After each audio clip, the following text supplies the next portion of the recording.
오늘 우리에게 주시는 하나님의 말씀은 요한계시록 1장 1절로 20절까지 말씀입니다. 봉독은 1절에서 6절, 17절에서 20절까지 봉독해 드리겠습니다. 이것은 예수 그리스도의 계시입니다. 이 계시는 곧 일어나야 할 일들을 그 종들에게 보이시려고 하나님께서 그리스도에게 주신 것입니다. 그런데 그리스도께서는 자기의 천사를 보내셔서 자기의 종 요한에게 이것을 알려주셨습니다. 요한은 하나님의 말씀과 예수 그리스도의 증언, 곧 자기가 본 것을 다 증언하였습니다. 이 예언의 말씀을 읽는 사람과 듣는 사람들과 그 안에 기록되어 있는 것을 지키는 사람들은 복이 있습니다. 그때가 가까이 왔기 때문입니다. 요한은 아시아에 있는 7교회에 편지하노니 이제도 계시고 전에도 계셨고 장차 오실리와 그의 보좌 앞에 있는 7영과 또 신실한 증인이시요 죽은 사람들의 첫 열매이시요 땅 위의 왕들의 지배자이신 예수 그리스도께서 내려주시는 은혜와 평화가 여러분에게 있기를 빕니다. 예수 그리스도께서는 우리를 사랑하시며 자기의 피로 우리의 죄에서 우리를 해방하여 주셨고 우리로 하여금 나라가 되게 하시어 자기 아버지 하나님을 섬기는 제사장으로 삼아주셨습니다. 그에게 영광과 권세가 영원 무궁하도록 있기를 빕니다. 아멘.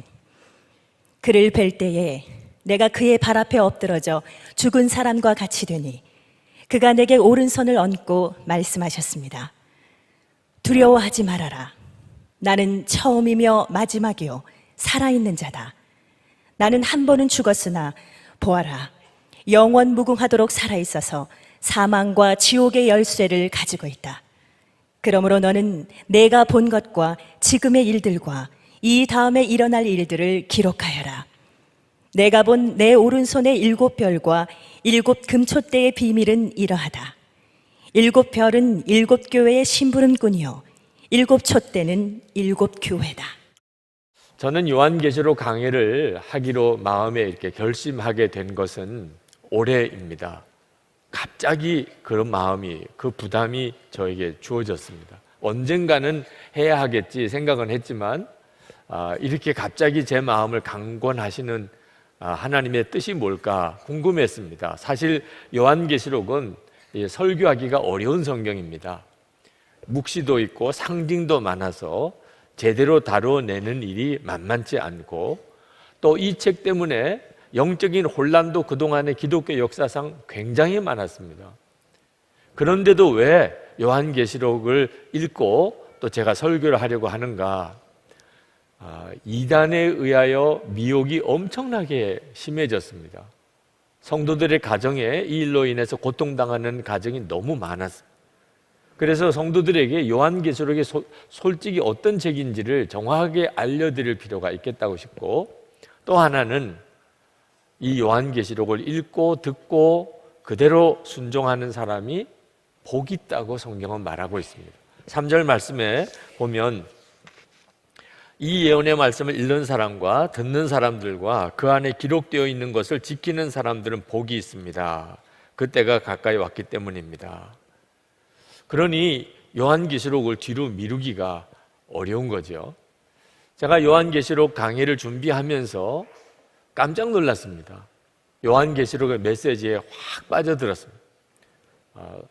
강의 준비하기가 쉬운 책은 아니지만 지금도 함께 계시는 예수 그리스도, 그것은 하나님께서 제 마음에 심어준 가장 놀라운 복음이고 그리고 사모함인데, 요한계시록은 지금도 우리와 함께 계시는 예수 그리스도를 너무나 놀랍게 보여주는 책이었습니다. 그래서 우리 교우들에게 빨리 요한계시록을 강의하면 좋겠다, 우리 교우들이 빨리 이 요한계시록을 읽었으면 좋겠다, 그런 마음이 지금 솔직한 제 심정입니다. 저는 요한계시록을 주석을 하거나 또는 성경 공부식으로 설교를 하려고 하지는 않습니다. 시간상으로 주일 설교에는 적합지가 않더라고요. 그래서 여러분들에게 좋은 요한계시록에 대해서 좀 더 알고 싶으신 분들에게는 좋은 책을 제가 다음 주에 주보에 실어드리겠습니다. 그래서 직접 사서 요한계시록을 더 깊이 연구하고 싶으신 분들은 활용하시면 되겠습니다. 저는 주일 설교 때 오직 요한계시록이 보여주는 예수 그리스도, 지금 우리와 함께 계신 바로 그분을 저도 여러분도 더 분명하게 바라보게 되기를 위하여 말씀을 준비하여 전하려고 합니다. 요한계시록은 해석상의 논란이 있는 부분이 꽤 많습니다. 가능하면 그 부분들은 건드리지 않으려고 합니다. 특별한 경우 외에는 일반적으로 택하고 있는 해석을 중심으로 말씀을 여러분들과 나누려고 합니다. 요한계시록에 쓰여질 당시는 엄청난 핍박이 교회와 성도에게 임하던 때였습니다. 요한 사도가 반모섬에 거기서 감옥에 갇혀 있는데, 이미 요한 사도는 100세가 가까운 노령이고, 그리고 혼자서 그 바위 섬에 갇혀서 아주 고통스러운 지금 유배 생활을 하고 있습니다. 그때 당시에 교회와 성도들이 다 똑같은 형편이었습니다. 예수를 믿으면 그렇게 힘들고 어려운 고통 가운데 있었습니다. 로마 제국이 그 광활한 영토를 다스리는 방법으로 택한 것이 황제 숭배였습니다. 황제를 숭배하면, 신으로 숭배하면 그러면 안녕과 복지를 제공을 해 주었습니다. 그러나 만약에 로마 황제를 신으로 숭배하지 않으면 무자비한 핍박을 가했습니다. 근데 기독교인들은 로마의 황제를 숭배할 수가 없습니다. 예수님만, 오직 예수님만 그리스도이십니다. 결국 초대교회 또 성도들에게 엄청난 박해가 오기 시작했습니다. 네로 황제 때 사도 바울 또 사도 베드로가 순교했습니다. 도미시안 황제 때라고 해석되는 이 요한계시록 기록될 당시에는 단순히 로마만 아니고 전 로마가 지배하는 모든 영역에 핍박이 가해지기 시작했습니다. 그와 같은 때에 이 요한계시록이 기록이 된 겁니다. 초대교회 성도들은 핍박을 당할 때 흔들릴 수밖에 없었습니다. 여러분도 예수 믿으면 죽는다고 하고 예수 믿으면 재산 다 빼앗긴다 그러면 아무렇지도 않을 수 있겠습니까? 교회들이 흔들리는 교회가 생기고 믿음을 떠나는 그런 교인들이 생기기 시작을 했습니다. 초대교회 교인들은 주님이 잘 이해가 되지 않았습니다. 이런 무자비한 핍박이 오고 있는데 왜 속히 재림에 오시지 않으시는가? 분명히 속히 오시겠다고 하셨는데 왜 아직도 오시지 않는가? 왜 우리들이 이렇게 죽어가도록, 이렇게 고통을 당하도록 내버려 두시나? 그때 주님께서 여전히 교회와 성도들과 함께 계시다는 거예요. 예수님은 하나님의 보좌 우편에만 계신 분이 아니고 지금 핍박당하는 그 교회와 성도들과 지금도 함께 계시다는 거예요. 그리고 우리 육신의 눈에는 보이지 않지만 영적인 세계가 있고 그 실상을 주님이 보여주시려고 이 요한계시록을 쓰게 한 것입니다. 이 초대교회 성도들에게 있어서 가장 두려움은 죽는 것입니다. 그런데 예수님은 죽음을 이기시고 부활하신 분이시죠. 18절 말씀에 보면 예수님이 요한에게 나타나셔서 이렇게 말씀하십니다. 살아있는 자다. 나는 살아있는 자다. 나는 한 번은 죽었으나 보아라 영원 무궁하도록 살아있어서 사망과 지옥의 열쇠를 가지고 있다.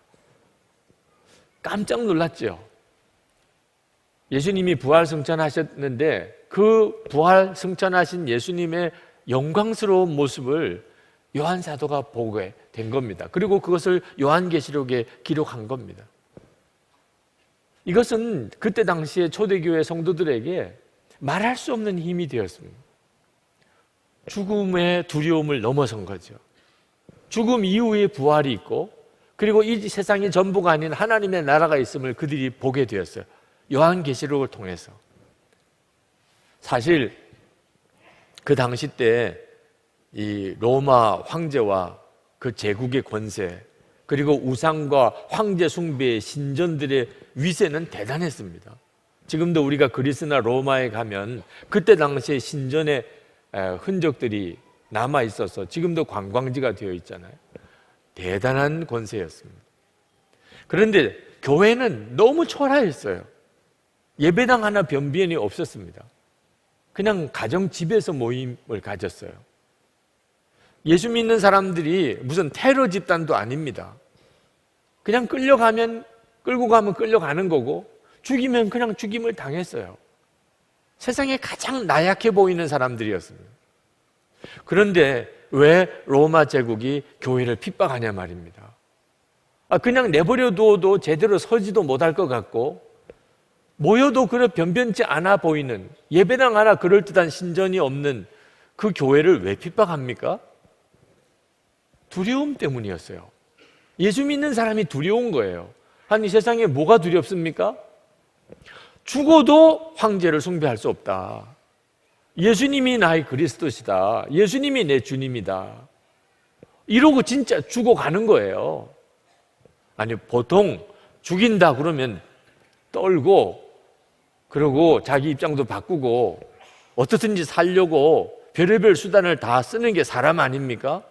그래서 죽인다는 위협을 하는 거잖아요. 그런데 죽일 테면 죽여라. 예수님이 나의 주님이시다. 이렇게 고백하는 그리스도인들을 죽이는 사람이 무서운 거예요. 두려운 느낌이 드는 거예요. 결국 로마가 이렇게 뒤집어지게 됩니다. 죽음을 두려워하지 않는 믿음이 이 요한계시록에서 환하게 드러납니다. 어떻게 그때 당시에 초대교회 성도들이 죽음을 두려워하지 않는 믿음을 가질 수 있었는지, 지금도 함께 하시는 그 주님을 보고 하나님 나라를 보았기 때문입니다. 사도 요한은 예수님과 3년 동안 같이 동고동락했습니다. 예수님에 대해서 너무나 잘 아는 제자입니다. 그런데 이 요한계시록에서 예수님을 만나는 순간에 요한 사도는 완전히 꼬꾸라져서 죽은 사람처럼 되었습니다. 얼마나 충격을 받았는지. 3년 동안 같이 지냈던 그 예수님의 모습이 아니었던 거예요. 영광의 주님, 육신으로 계실 때 그분하고 너무나 다른 모습, 영광 가운데 계신 주님, 그 예수님을 딱 만나는 순간에 요한은 꼬꾸라졌어요. 진짜 예수님을 만났다는 뜻입니다. 환상도 아니고 꿈도 아니었어요. 그러면 이렇게 쓰러져서 죽은 사람처럼 될 수가 없죠. 이사야도, 욥도, 다니엘도 하나님을 바라보는 눈이 뜨이는 순간에 똑같이 쓰러져서 죽은 사람처럼 되었어요. 도대체 예수님의 모습이 어떤 모습이었기 때문에 그랬을까요? 13절부터 16절까지 이렇게 기록합니다. 그 촛대 가운데 인자와 같은 분이 계셨습니다. 그는 발에 끌리는 긴 옷을 입고 가슴에는 금띠를 띠고 계셨습니다. 머리와 머리털은 흰 양털과 같이, 또 눈과 같이 희고, 눈은 불꽃과 같고, 발은 풀무불에 달구어 낸 노새와 같고, 음성은 큰 물소리와 같았습니다. 또 오른손에는 7뼈를 쥐고, 입에서는 날카로운 양날칼이 나오고, 얼굴은 해가 강렬하게 비치는 것과 같았습니다. 여러분, 이 하나하나의 묘사는 다 상징입니다. 해석이 필요한 거죠. 그러나 어떤 것도 정확한 해석이라고 할 수가 없어요. 전체적으로 보면 말로 설명할 수 없는 모습이었다는 거예요.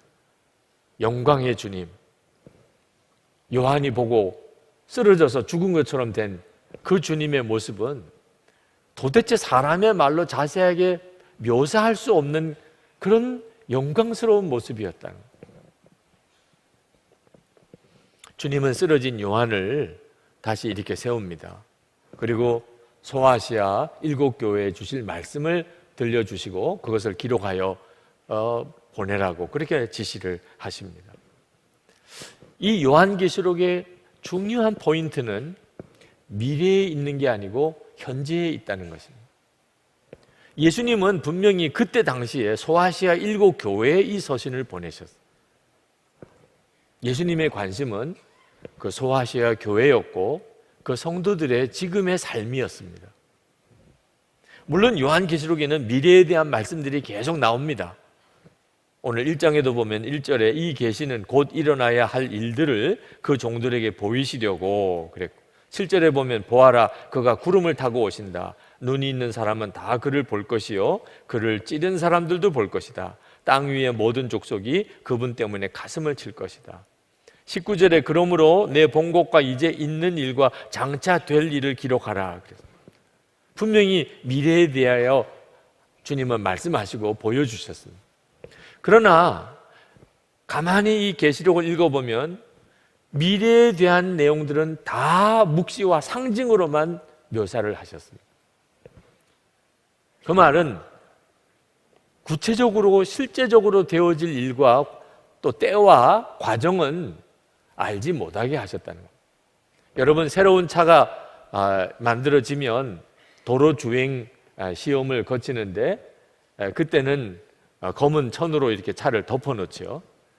그래서 새 차가 이번에 또 출시되는 모양이구나 알지만 그 실제적인 외형은 한동안 비밀로 감춥니다. 똑같아요. 예수님께서 미래에 대해서 말씀하시지만 천을 덮어두신 것과 같아요. 미래가 분명히 하나님의 심판의 때가 있고 우리 주님의 재림의 때가 있고, 그리고 악한 영은 완전히 꺾어지고 새 하늘과 새 땅이 이 땅에 임하겠구나, 이건 알 수 있지만 구체적으로 언제 어떤 과정을 통해서는 모르게 하셨어요. 근데 안타깝게도 예수님이 이렇게 덮어놓은 천을 자꾸 들춰내려는 분들이 많아요. 도대체 언제 주님이 오실까?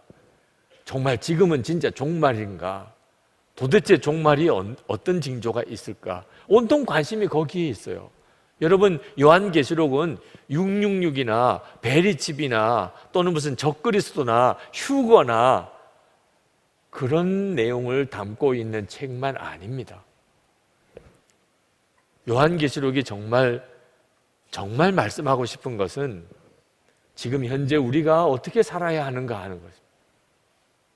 지금 인터넷에 보면 요한계시록과 관련해서 온갖 이야기가 난무하고 있습니다. 온통 관심은요, 지금이 종말의 때냐? 그러면 증거가 뭐냐? 지진이 일어나고 전쟁이 일어나고 이게 다 종말의 증거다. 그러면 종말은 언제 오냐?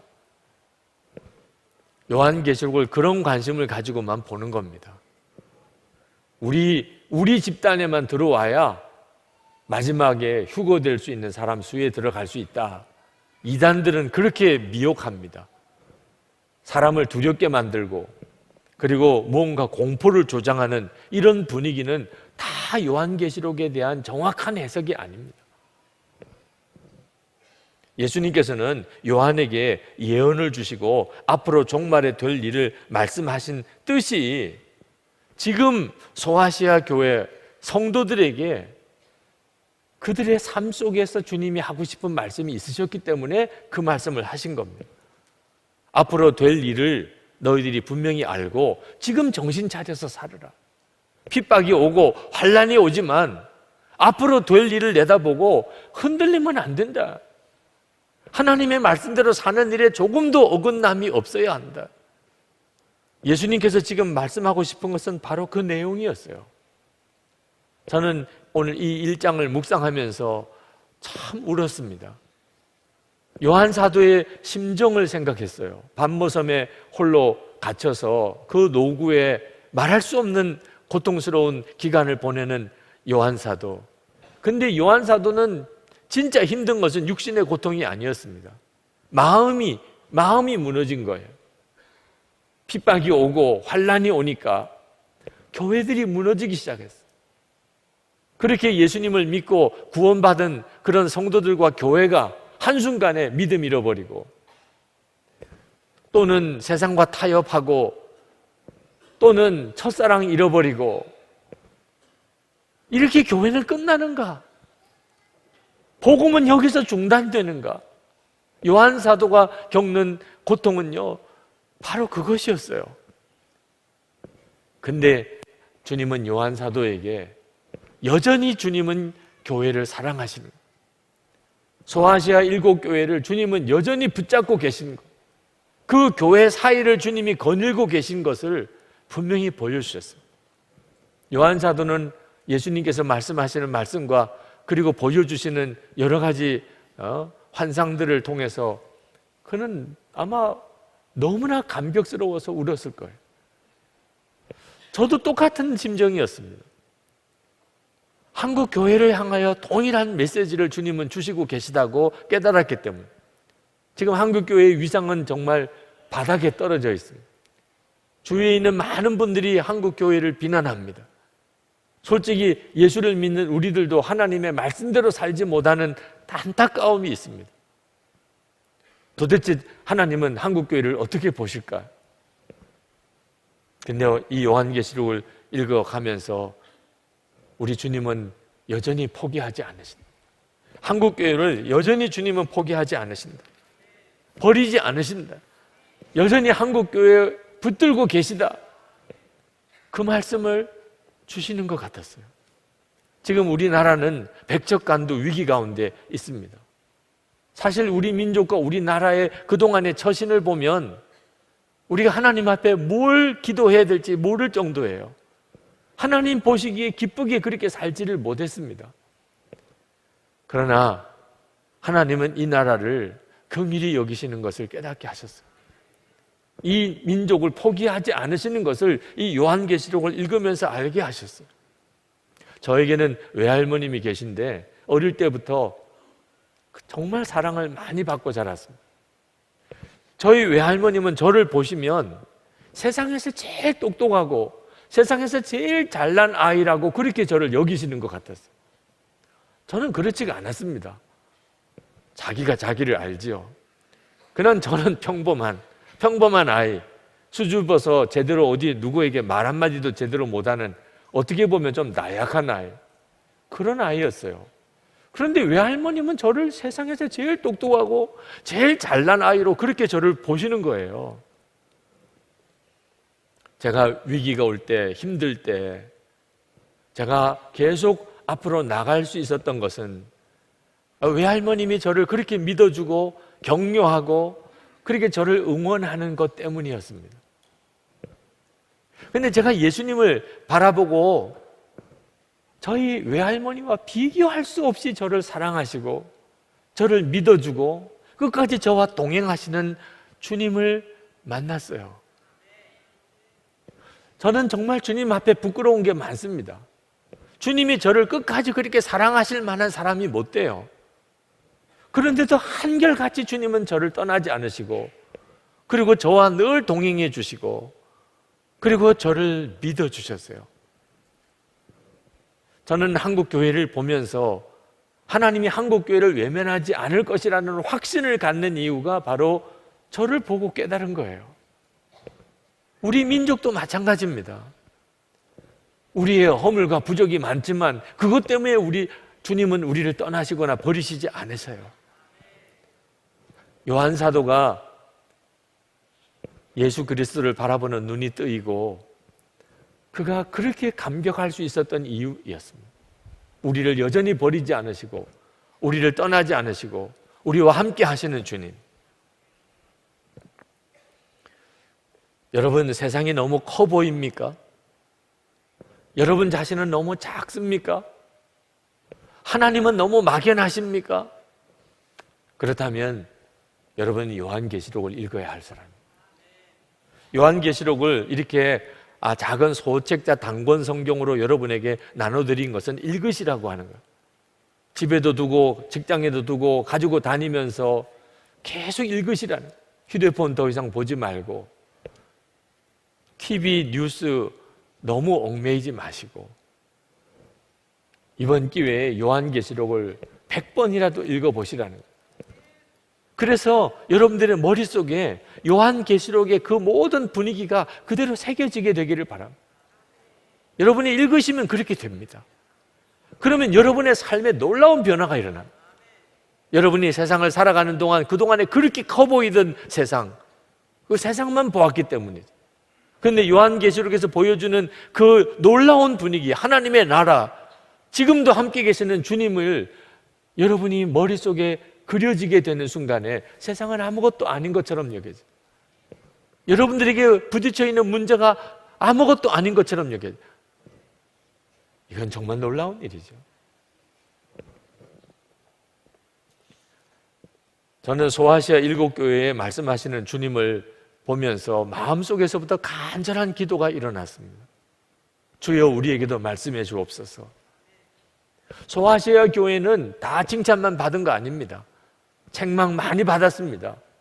그런데 저는 책망도 부럽더라고. 책망도. 여러분, 지금 주님이 우리에게 임하셔서 우리에게 말씀하시는데 책망을 하신다고 한다면, 이놈아 정신 차려, 그렇게 살면 안 돼, 회개해, 주님이 그렇게 말씀하신다면 저는 감격일 것 같아요. 아니, 책망이면 어떻습니까? 주님이 직접 말씀하셨는데 우리가 돌이킬 수 있는 힘이 거기서부터 오잖아요. 주여, 책망이어도 좋으니 우리와 함께 하시고 내게 말씀하시고 우리 교회에 말씀하시는 것을 우리로 분명히 듣게 해주옵소서. 소아시아 7교회 한 교회 한 교회씩을 주님이 다 말씀하시지 않았습니다. 우리의 문제는 주님의 음성이 들리지 않는다는 것. 나 자신에게 우리 교회에 주님이 뭐라고 말씀하시는지를 모르겠다는 것. 그러니까 함께 계신 것 자체를 모르겠는 거죠. 여러분, 정말 주님은 이 수많은 교회들을 다 일일이 아시고 말씀하실까요? 여러분이 수많은 여러분 한 사람 한 사람에게 주님이 다 말씀하실까요? 요한계시록을 읽어보시라는 거예요.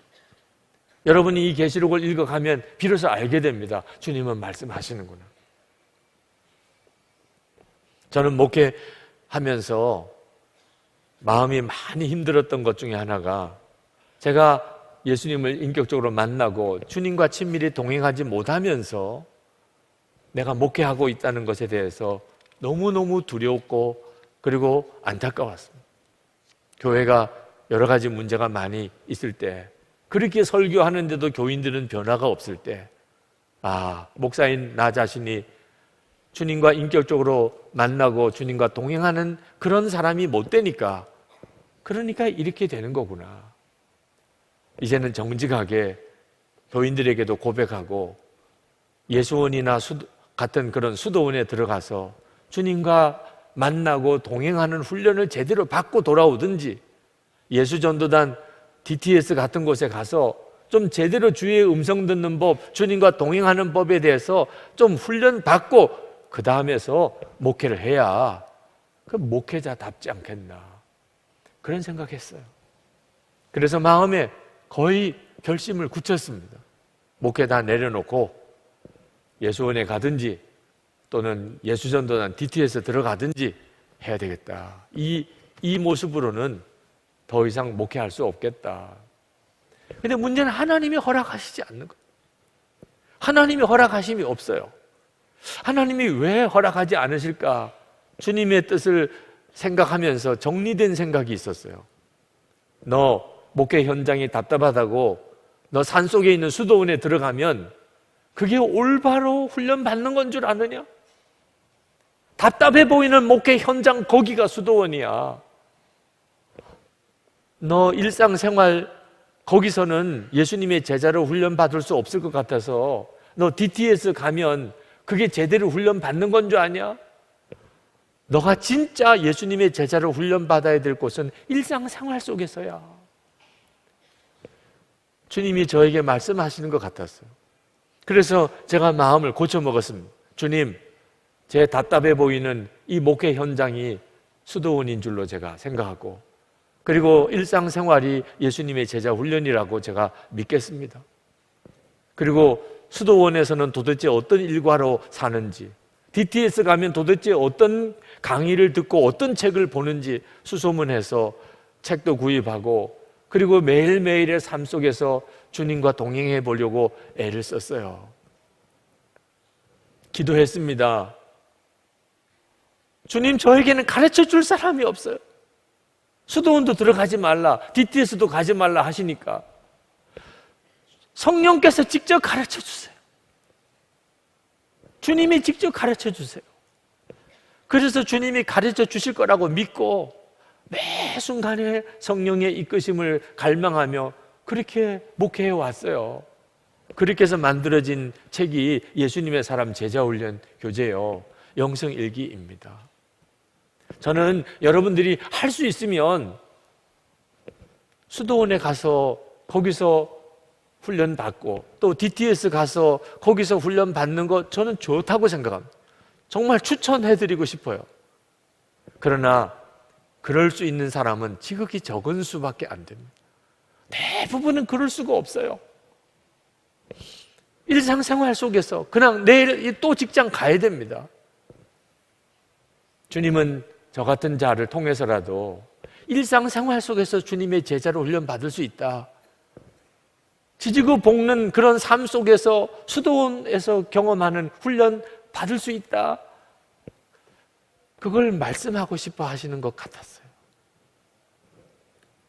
여러분, 지금도 우리와 함께 계시는 주님, 여러분이 그 주님을 바라보는 눈이 뜨여야 세상을 이길 수 있습니다. 요한계시록의 이 분위기가 여러분의 영적인 상태가 되어야 비로소 분별이 돼요. 핍박이 와도 흔들리지 않습니다. 죽으면 죽지 뭐, 영원한 하나님 나라가 있는데, 그럴 수 있는 거예요. 외로운 밤모섬의 감옥에 갇혔던 이 사도 요한은 영광 중에 나타나신 주님을 뵙고 그는 아마 통곡하고 울었을 거예요. 왜? 너 혼자 아니야. 내가 있잖아. 이 요한 사도의 가슴에 밀려 들어오는 주님의 그 말씀이 요한 사도를 얼마나 통곡하게 했을까요? 그러면 충분하죠. 지난 주간에 양양에서 사모님들 세미나가 있었습니다. 가서 말씀을 전하고 왔습니다. 어느 사모님이 지나가는 길에 저를 붙잡고, 목사님, 저 앞으로 목회 어떻게 해야 될지, 사모의 역할을 어떻게 감당할지 두려웠고 자신도 없었어요. 그런데 목사님 말씀을 통해서 주의 음성을 들었다는, 주님이 말씀하시더래요. 내가 있잖아. 그리고는 완전한 답을 얻었다. 그렇지, 주님이 나와 함께 계시면 된 거지 뭐. 주님과 함께 하는 거지. 여러분, 이제 요한계시록을 펼칩니다. 오늘부터 시작됩니다. 여러분들의 마음속에 기도로 요한계시록을 읽으세요. 주님, 제게도 말씀해 주세요. 제게 말씀해 주세요. 우리 교회에 말씀해 주세요. 그러면 반드시 내가 있잖아, 너 혼자가 아니야 라고 하시는 주의 음성을 여러분 다 들으실 거라고 믿습니다. 세상에 아무것도 아닌 담대함을 하나님은 주실 줄 믿습니다. 이제 우리 찬송 같이 부르고 기도하겠습니다. 여러분, 우리 다 일어나셔서 살아계신 주 그 찬송을 같이 부르십시다.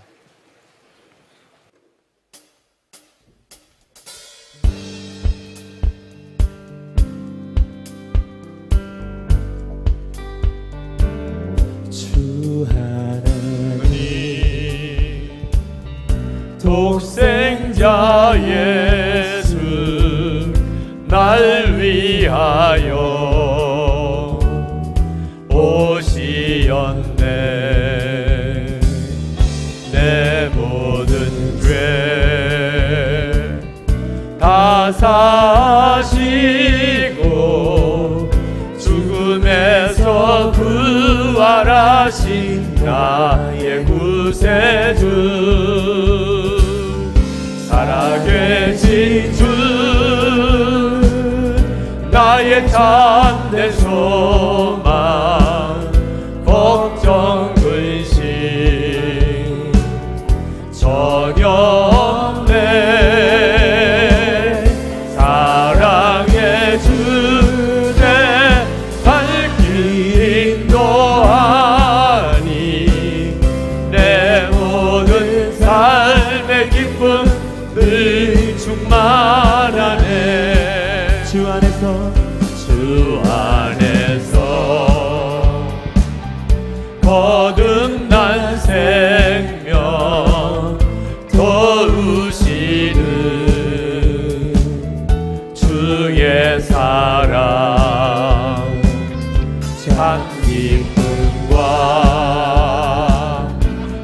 양심 가지고 예수님의 도우심을 믿으며 살리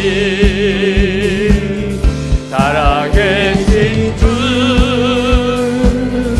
나의 참된 소망 걱정 불신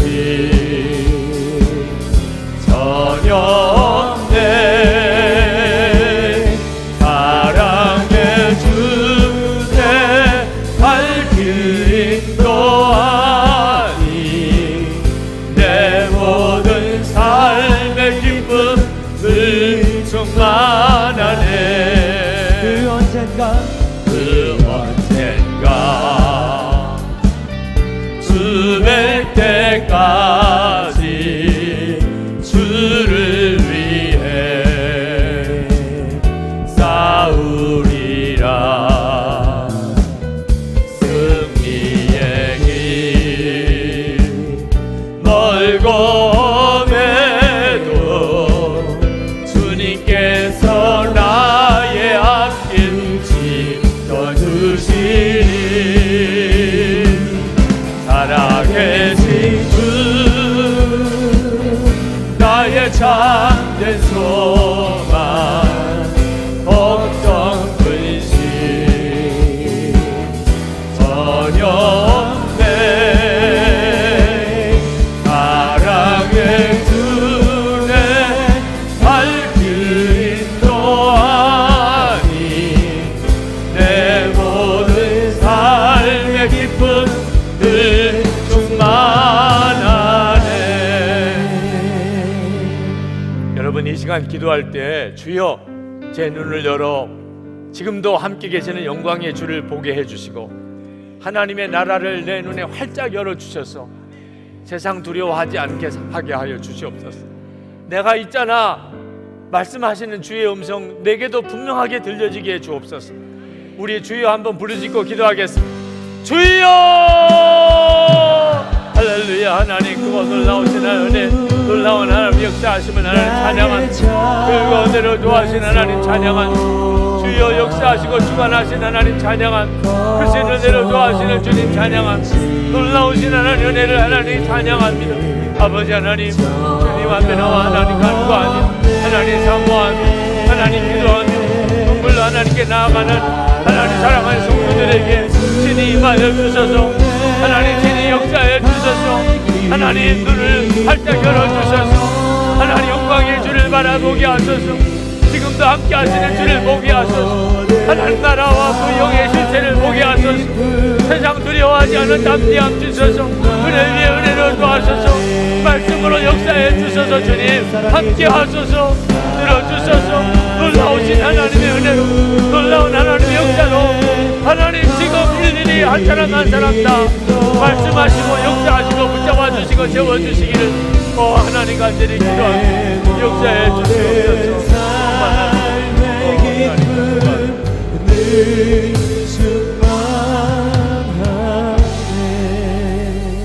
사랑의 아버지 하나님 오늘 저희들의 마음의 심령에 말씀을 주셨으니 이제는 성령님 사모하는 모든 성도들의 눈을 열어주시기를 원합니다 요한 사도에게 영광의 주님 나타나 주시고 하나님 나라의 그 놀라운 비밀을 보여주신 것처럼 하나님 저희들의 눈에도 동일하게 열려지게 해주셔서 세상을 살지만 하나님 나라 안에 있음을 우리로 알게 하시고 힘들고 어려운 문제 많지만 내가 여기 있잖아 말씀하시는 주님과 동행하는 성도들 되게 해주시옵소서 일어나게 하소서 다시 세워지게 하소서 힘을 얻게 하소서 승리하는 성도의 삶 살게 해 주옵소서 나라와 민족을 위하여 두 손 들고 하나님께 기도할 때 주여 이 민족 지켜주셔서 한국교회를 포기하지 않으시는 주님 이 땅에 새 부흥을 허락해 주옵소서 오늘도 하나님 앞에 전심으로 예배하고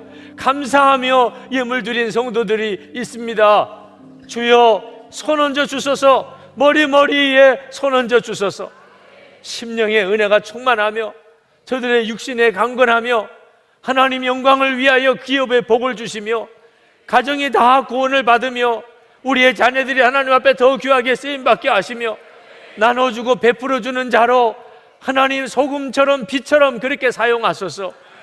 하나님, 이 나라 민족의 위기 가운데 저희들이 기도에 손을 들고 일어서려고 합니다. 하나님, 이 땅은 하나님이 주관하시고 계심을 믿습니다. 주님, 복음으로 통일되게 해주소서. 북한에 있는 정권의 근본적인 변화를 일으켜 주소서. 대통령과 모든 고위 공직자들에게 하나님의 지혜를 주소서. 북한에 억류되어 있는 김국계 목사님, 김용욱 선교사님, 최충결 선교사님, 김학성 교수님, 김상덕 교수님, 김동철 씨, 중국에 지금 억류되어 있는 신마띠아 선교사님, 주의 종들을 속히 풀어주시고 북한의 지하교회 성도들 억눌려 있는 많은 주의 종들에게 오늘도 하나님의 은혜가 충만하게 임하여 주옵소서. 하나님, 세계 열방에 나가 있는 선교사님들, 오지에 나가 있는 주의 종들, 핍박당하는 교회들, 오늘도 위로 위에 위로를 더하시고 은혜에 은혜를 더하여 주시옵소서. 힘을 주소서, 능을 주소서.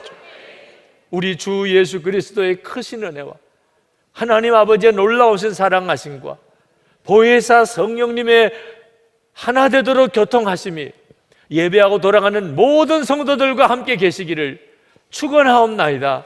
아멘.